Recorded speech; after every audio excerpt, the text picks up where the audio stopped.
നമുക്ക് പെട്ടെന്നൊരു മുരിങ്ങയില ചക്കക്കുരു തോരൻ വെക്കാവേ. ചട്ടി വെച്ച് വെളിച്ചെണ്ണ ഒഴിച്ചു. അതിലേക്ക് നമുക്ക് ആവശ്യമായ കടുക് ചേർത്തു. കടുക് ഒന്ന് പൊട്ടി വരുമ്പോഴത്തേക്ക് നമുക്ക് വറ്റൽമുളക് ചേർക്കണേ. വറ്റൽമുളകും ചേർത്ത് മൂത്ത് വരുമ്പോഴത്തേക്ക് നമ്മൾ വേറെ ഒരു പാത്രത്തിൽ ചക്കക്കുരുവും ഉപ്പും വെള്ളവും കൂടെ വേവിക്കാൻ വെച്ചിട്ടുണ്ടായിരുന്നേ. അപ്പോൾ ഇത് മൂക്കുമ്പോഴത്തേക്ക് വെന്ത് വന്നിട്ടുള്ള ചക്കക്കുരു നമുക്ക് ഈ ചീഞ്ചട്ടിയിലോട്ട് ഇട്ട് കൊടുക്കാം. ഇട്ട് ഇളക്കി കഴിയുമ്പോഴത്തേക്ക് നമ്മൾ കഴുകി വൃത്തിയാക്കി വെച്ചിട്ടുള്ള മുരിങ്ങയില നന്നായിട്ട് നോക്കി വൃത്തിയാക്കണേ. പുഴുവൊക്കെ കാണാൻ സാധ്യതയുണ്ട്. അപ്പോൾ മുരിങ്ങയില നന്നായിട്ട് ക്ലീൻ ചെയ്ത മുരിങ്ങയില നമ്മൾ ഈ ചക്കക്കുരുവിനകത്തോട്ട് ഇട്ട് കൊടുക്കുകയെ. ഇട്ട് കൊടുത്തിട്ട് നന്നായിട്ടൊന്ന് ഇളക്കി കൊടുക്കണം. ഇളക്കി കൊടുത്തതിന് കൂടുതൽ നമുക്ക് അരപ്പ് വേണമല്ലോ. അപ്പോൾ നമ്മൾ അരപ്പായിട്ട് എടുത്തിരിക്കുന്നത് നമ്മൾ തേങ്ങയും വെളുത്തുള്ളിയും മഞ്ഞൾപ്പൊടി, മുളക് പൊടി, ജീരകം ഇത്രയും കൂടെ നന്നായിട്ടൊന്ന് ചതച്ചിട്ട് അത് നമ്മൾ ഈ ഇതിനകത്തോട്ടിട്ട് നമ്മൾ നന്നായിട്ടൊന്ന് ഇളക്കി കൊടുക്കും. ഒരു 10 മിനിറ്റ് നമുക്കൊന്ന് ഇളക്കി കൊടുക്കാം. ഇളക്കി കൊടുത്തതിന് ശേഷം നന്നായിട്ടൊന്ന് അടച്ച് വയ്ക്കാം. കാരണം ചക്കക്കുരു ഓൾറെഡി വെന്തയാണ്. അപ്പം മുരിങ്ങയില മാത്രം ഒന്ന് ആവി കയറിയാൽ മതി.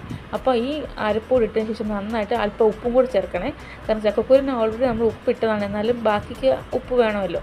അപ്പോൾ ആ ഉപ്പ് നോക്കിയിട്ട് ആവശ്യമുള്ള ഉപ്പും കൂടി ചേർത്തിട്ട് നമുക്ക് നന്നായിട്ടൊന്ന് ഇളക്കി സിമ്മിലിട്ടിട്ട് നമുക്കൊന്ന് അടച്ച് വയ്ക്കാം. അടച്ച് വെച്ചതിന് ശേഷം നമുക്ക് നന്ന ആവി കയറിയാൽ മതി.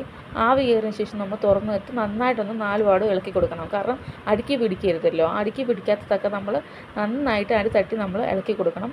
ഇളക്കി കൊടുത്തിട്ട് അത് ചെറുതീയിൽ ഒരു 2 മിനിറ്റ് തുറന്ന് വെച്ച് നമുക്ക് ഇളക്കി കൊടുക്കാം.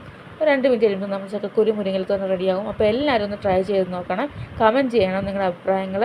അപ്പം അടുത്ത റെസിപ്പിയോ അല്ലെങ്കിൽ അടുത്ത വീഡിയോ ആയിട്ട് നമുക്ക് വീണ്ടും കാണാം. ബൈ.